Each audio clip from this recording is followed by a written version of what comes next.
Mr.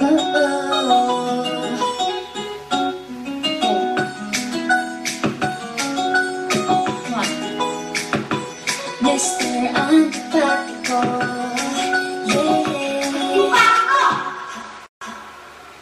Ilang beses pa lang ay napahanga sa'yo.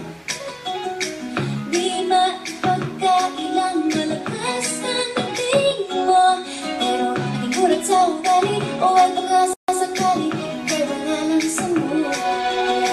Ika'y minalampas ko, parating kagulo, o bakit ang supla-suplado mo?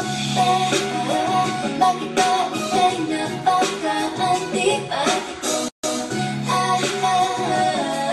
Ano ba talaga ang problema mo? O sobrang misteryoso, di mabasa ng diretso. Aaminin kung ako'y nahulog na sa'yo.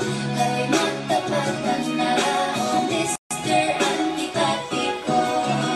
Lagi nasa tabi mo, handang tumulong sa'yo.